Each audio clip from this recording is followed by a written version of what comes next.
আসসালামু আলাইকুম, স্বাগত জানাচ্ছি আন্তর্জাতিক সংবাদে। জানিয়ে দেব সর্বশেষ আপডেট আন্তর্জাতিক সংবাদ। শুরুতেই সংবাদ শিরোনাম, পরে বিস্তারিত। আবারও মার্কিন যুদ্ধজাহাজ ও ইসরায়েলি সামরিক ঘাঁটিতে ইয়েমেনের ড্রোন হামলা। এদিকে ড্রোন নিয়ে দেশজুড়ে নতুন পরিকল্পনা করছে ইরান। অন্যদিকে পিছু হটলেন ট্রাম্প, চীনবাদের সব দেশের উপর শুল্ক স্থগিত। এবং সর্বশেষ থাকছে, ফিলিস্তিনকে স্বাধীন রাষ্ট্রের স্বীকৃতি দিতে যাচ্ছে ফ্রান্স। এতক্ষণ শুনছিলেন সংবাদ শিরোনাম, এবার বিস্তারিত। তবে তার আগে আমাদের চ্যানেলটি সাবস্ক্রাইব করুন এবং লাইক, কমেন্ট, শেয়ার করে পরবর্তী আপডেট পেতে আমাদের সাথেই থাকুন। মার্কিন যুদ্ধজাহাজ ও ইসরায়েলি সামরিক ঘাঁটিতে ইয়েমেনের ড্রোন হামলা। ইয়েমেনের সশস্ত্র বাহিনী লোহিত সাগরে একটি মার্কিন যুদ্ধজাহাজ ও তেল আবিবের কাছে ইসরায়েলি সামরিক ঘাঁটি লক্ষ্য করে নতুন করে ড্রোন হামলা চালিয়েছে। এক বিবৃতিতে ইয়েমেনি সেনাবাহিনীর মুখপাত্র ব্রিগেডিয়ার জেনারেল ইয়াহিয়া সারি এই তথ্য জানান। তিনি বলেন, অধিকৃত জাফার অঞ্চলে অবস্থিত একটি ইসরায়েলি সামরিক ঘাঁটিতে ড্রোন হামলা চালানো হয়েছে, যা সফলভাবে বাস্তবায়ন হয়েছে। ইয়েমেনি মুখপাত্র জানান, এছাড়াও ইয়েমেনি বাহিনী উত্তর লোহিত সাগরে অবস্থান করা মার্কিন বিমানবাহী রণতরী ইউএসএস হ্যারি ট্রুম্যান সহ শত্রুপক্ষের কয়েকটি যুদ্ধজাহাজ লক্ষ্যে একাধিক ড্রোন হামলা চালিয়েছে। এই হামলায় লক্ষ্যবস্তুগুলো সুনির্দিষ্টভাবে আঘাতপ্রাপ্ত হয়েছে। তার ভাষায়, এই হামলাগুলো নিপীড়িত ফিলিস্তিনি জনগণ ও তাদের সাহসী মুজাহিদদের প্রতি সংহতি প্রকাশের অংশ। এটি গাজায় চলমান গণহত্যার প্রতিক্রিয়া। ইয়াহিয়া সারি এ সময় জোর দিয়ে বলেন, ইয়েমেন একটি অপরাজেয় জাতি। আমরা আমাদের ফিলিস্তিনি ভাইদের পাশে দৃঢ়ভাবে থাকব।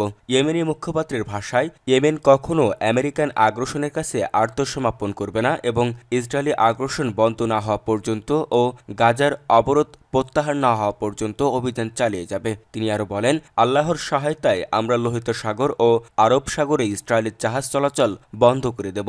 একই সঙ্গে আমেরিকান শত্রুকে প্রতিহত করব এবং ফিলিস্তিনি জনগণের পক্ষে সমর্থন চালিয়ে যাব ততক্ষণ না যুদ্ধ বন্ধ হয় এবং গাজার অবরোধ প্রত্যাহার করা হয়। এদিকে ইয়েমেনের এই পাল্টা হামলার আগে দেশটির আল মাসিরা টিভির প্রতিবেদনে জানানো হয়, যুক্তরাষ্ট্রের একটি বিমান হামলায় ইয়েমেনের হোদেইদা বন্দরে নিহতের সংখ্যা বেড়ে 10 জনে দাঁড়িয়েছে। দেশটির স্বাস্থ্য মন্ত্রণালয়ের তথ্য অনুযায়ী নিহতদের মধ্যে 4 জন শিশু ও 2 জন নারীও রয়েছে। এই ঘটনার প্রেক্ষিতে মধ্যপ্রাচ্যে উত্তেজনা আরও তীব্রতর আকার ধারণ করছে। সূত্র ইরিনা ও মেহের নিউজ। ড্রোন নিয়ে দেশজুড়ে নতুন পরিকল্পনা ইরানের। ইরান জুড়ে আরও ড্রোন ঘাঁটি স্থাপনের পরিকল্পনা করছে ইরান। দেশটির সেনাবাহিনীর গ্রাউন্ড ফোর্সের কমান্ডার ব্রিগেডিয়ার জেনারেল কিওমার্স হেইদারি এই পরিকল্পনার কথা জানিয়েছেন। বার্তা সংস্থা তাসনিমের এক প্রতিবেদনে এই তথ্য জানানো হয়েছে। ব্রিগেডিয়ার জেনারেল কিওমার্স হেইদারি জানান, দেশজুড়ে আরও ড্রোন ঘাঁটি গড়ে তোলার পরিকল্পনা নিয়েছে সেনাবাহিনী। তেহরানে এক উচ্চ পর্যায়ের সেনা বৈঠকে এই ঘোষণা দেন তিনি। জেনারেল হেইদারি জানান, ইতিমধ্যেই ইরানের বিভিন্ন অংশে, বিশেষ করে সীমান্তবর্তী এলাকায় একাধিক ড্রোন ঘাঁটি প্রতিষ্ঠা করা হয়েছে। তিনি ড্রোন ও মাইক্রো এয়ার ভেহিকলকে ভবিষ্যতের যুদ্ধক্ষেত্রের জন্য অতুলনীয় এবং প্রভাবশালী অস্ত্র হিসেবে বর্ণনা করেন। তিনি বলেন, ইরানি সেনাবাহিনী নিজেদের তৈরি বিভিন্ন ধরনের উন্নত ড্রোন সফলভাবে তৈরি করেছে এবং বর্তমানে এমন কিছু ড্রোন নির্মাণে ব্যস্ত যা সেনাবাহিনীর বিভিন্ন অপারেশনাল চাহিদা পূরণে সক্ষম হবে। এর আগে 2022 সালের জুলাই মাসে জেনারেল হেইদারি ড্রোন চালিত নতুন সামরিক ইউনিট গঠনের পরিকল্পনা প্রকাশ করেছিলেন। তিনি জানান, সেনাবাহিনীর ড্রোন বেস 313 এ এখন ক্রুজ ড্রোন এবং হেইদার ড্রোন সহ উন্নত ইউএভি রয়েছে। ইতিমধ্যেই 5টি ড্রোন ইউনিট গঠনের প্রস্তাবও দেওয়া হয়েছে বলে তিনি উল্লেখ করেন। পিছু হটলেন ট্রাম্প, চীনবাদের সব দেশের উপর শুল্ক স্থগিত। বিশ্বের বেশিরভাগ দেশের উপর পাল্টা শুল্ক আরোপের যে সিদ্ধান্ত নিয়েছিলেন মার্কিন প্রেসিডেন্ট ডোনাল্ড ট্রাম্প, সে সিদ্ধান্ত 3 মাসের জন্য স্থগিত ঘোষণা করেছেন তিনি। তবে চীনা পণ্যের ক্ষেত্রে বাড়তি শুল্ক আরোপের সিদ্ধান্ত বহাল থাকবে বলে সামাজিক মাধ্যম ট্রুথ সোশ্যালে করা এক পোস্টে উল্লেখ করেছেন ট্রাম্প। মার্কিন সংবাদ মাধ্যম CNN এর প্রতিবেদনে জানানো হয়েছে, অন্যান্য দেশের ক্ষেত্রে ট্রাম্প নমনীয় হলেও চীনের উপর আরোপিত শুল্ক 104% থেকে বাড়িয়ে 125% করার সিদ্ধান্ত নিয়েছে। বুধবার ট্রুথ সোশ্যালে এক পোস্টে ট্রাম্প বলেন, 90 দিনের জন্য পাল্টা শুল্ক স্থগিত করেছি। এ সময়ে 10% পাল্টা শুল্ক কার্যকর থাকবে। তিনি আরও লিখেছেন, বিশ্ববাজারের প্রতি চীনের যে অসম্মান, তার ভিত্তিতে আমি ঘোষণা করেছি যে চীনের উপর আরোপিত শুল্ক এখন থেকে 125% হবে, যা সঙ্গে সঙ্গে কার্যকর হবে। আশা করি খুব শীঘ্রই চীন বুঝবে যে যুক্তরাষ্ট্র এবং অন্যান্য দেশকে ঠকিয়ে চলা আর টেকসই নয় এমন একেবারেই গ্রহণযোগ্য নয়। ট্রাম্পের নতুন সিদ্ধান্ত নিয়ে যুক্তরাষ্ট্রের ট্রেজারি সেক্রেটারি স্কট বেসেন্ট বলেছেন, এই সিদ্ধান্ত নেওয়ার জন্য ট্রাম্প অসাধারণ সাহস দেখিয়েছেন। তিনি বলেন, আমরা বিশ্বের সমস্ত দেশকে জানিয়েছিলাম পাল্টা ব্যবস্থা না নিলে তোমরা পুরস্কৃত হবে। সুতরাং যারা আলোচনায় আসতে চায় আমরা তাদের কথা শুনতে প্রস্তুত। বেসেন্ট বলেন, এই পদক্ষেপ ইঙ্গিত দেয় যে প্রেসিডেন্ট ট্রাম্প বাণিজ্যকে গুরুত্ব দেন এবং আমরা সৎভাবে আলোচনা করতে চাই। বাণিজ্যমন্ত্রী হাওয়ার্ড লুটনিক জানান, ট্রাম্প যখন ট্রুথ সোশ্যালে এই বার্তাটি লিখেছিলেন তখন তিনি এবং বেসেন্ট তার সঙ্গে ছিলেন। লুটনিক বলেন, স্কট বেসেন্ট এবং আমি প্রেসিডেন্টের পাশে বসেছিলাম যখন তিনি তার প্রেসিডেন্সির সবচেয়ে তাৎপর্যপূর্ণ ট্রুথ পোস্টটি লেখেন। বিশ্ব এখন প্রেসিডেন্ট ট্রাম্পের সঙ্গে কাজ করতে প্রস্তুত, কিন্তু চীন ঠিক উল্টো পথে হাঁটছে। ট্রাম্পের এই ঘোষণার পর মার্কিন শেয়ার বাজারে রীতিমতো উল্লাস দেখা যায় বলে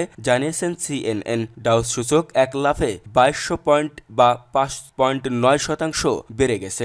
S&P 500 সূচক 6.5% এবং নাসডাক সূচক 8% পর্যন্ত বৃদ্ধি পায়। গত সপ্তাহে ট্রাম্প যে উচ্চ শুল্ক আরোপের পরিকল্পনা ঘোষণা করেছিলেন তা বাজারে ধস নামিয়েছিল। উল্লেখ্য, বিশ্বের বেশিরভাগ দেশের বিরুদ্ধে ট্রাম্পের পাল্টা শুল্ক আরোপের এই ক্যাম্পেইনে নিশানায় ছিল বাংলাদেশও। ট্রাম্প বাংলাদেশি পণ্যের উপর 37% শুল্ক আরোপের সিদ্ধান্ত নিয়েছিলেন। এই ঘোষণার পরপরই প্রধান উপদেষ্টা ডক্টর ইউনূস এক চিঠিতে 3 মাসের জন্য এই বাড়তি শুল্ক আরোপের সিদ্ধান্ত স্থগিতের অনুরোধ করেছিলেন ট্রাম্পকে। শেষ পর্যন্ত সেই পথেই হেঁটেছেন ট্রাম্প। ফিলিস্তিনকে স্বাধীন রাষ্ট্রের স্বীকৃতি দিতে যাচ্ছে ফ্রান্স। আগামী জুন মাসে নিউ ইয়র্কে জাতিসংঘের কনফারেন্সে ফিলিস্তিনিকে স্বাধীন রাষ্ট্র হিসেবে ঘোষণা করতে পারে ফ্রান্স, এমনটা জানিয়েছেন ফ্রান্সের প্রেসিডেন্ট ইমানুয়েল ম্যাক্রো। বুধবার 9 এপ্রিল ফরাসি সংবাদ মাধ্যম ফ্রান্স 5 টেলিভিশনে এক বক্তব্যে তিনি একথা জানিয়েছেন। ইমানুয়েল ম্যাক্রো বলেন, আমাদের অবশ্যই ফিলিস্তিনকে স্বীকৃতির দিকে যেতে হবে এবং এটি আমরা কয়েক মাসের মধ্যেই করব। আমাদের লক্ষ্য হল জুনে সৌদি আরবের সঙ্গে জাতিসংঘের কনফারেন্সে নেতৃত্ব দেওয়া, যেখানে আমরা একাধিক দেশের নেতাদের সঙ্গে বসে ফিলিস্তিনিকে রাষ্ট্র হিসেবে স্বীকৃতি দেওয়ার বিষয়টি চূড়ান্ত করতে পারব। ফ্রান্সের প্রেসিডেন্ট বলেন, আমি কাউকে খুশি করার জন্য এই কাজটি করছি না, আমি এটিই করব কারণ আমি মনে করি এক সময় এটি সঠিক হবে এবং আমি এটি যৌথ গতিশীলতাতে যুক্ত হতে চাই, যেটিতে যারা ফিলিস্তিনিকে সমর্থন করেন তারা এর বদলে ইসরায়েলকে স্বীকৃতি দেবেন, যেটি তাদের অনেকেই করেন। এদিকে ফ্রান্সের এই উদ্যোগে স্বাগত জানিয়েছে ফিলিস্তিনের পররাষ্ট্রমন্ত্রী ভাসেন আঘাভেকিয়ান শাহিন। তিনি বলেন, ফিলিস্তিনকে ফ্রান্সের স্বীকৃতি ফিলিস্তিনের অধিকার রক্ষা এবং দ্বিরাষ্ট্রনীতির দিকে একটি সঠিক পদক্ষেপ হবে। ফ্রান্স দীর্ঘদিন ধরেই ইসরায়েল এবং ফিলিস্তিন আলাদা দুটি রাষ্ট্র গঠনের পক্ষে মতামত দিয়ে আসছে, তবে তারা বিষয়টিতে এতদিন আনুষ্ঠানিকভাবে সমর্থন জানিয়ে আসছিল। শেষ পর্যন্ত ফ্রান্স যদি ফিলিস্তিনিকে স্বীকৃতি দেয় তাহলে এটি তাদের পররাষ্ট্রনীতির বড় পরিবর্তন হবে। এপির প্রতিবেদনে বলা হয়েছে, ফ্রান্স ফিলিস্তিনকে স্বীকৃতি দিলে ক্ষুব্ধ হতে পারে ইসরায়েল, কারণ তারা দাবি করছে এখনই ফিলিস্তিনিকে স্বাধীন রাষ্ট্রের সিদ্ধান্ত হবে অপরিপক্ক।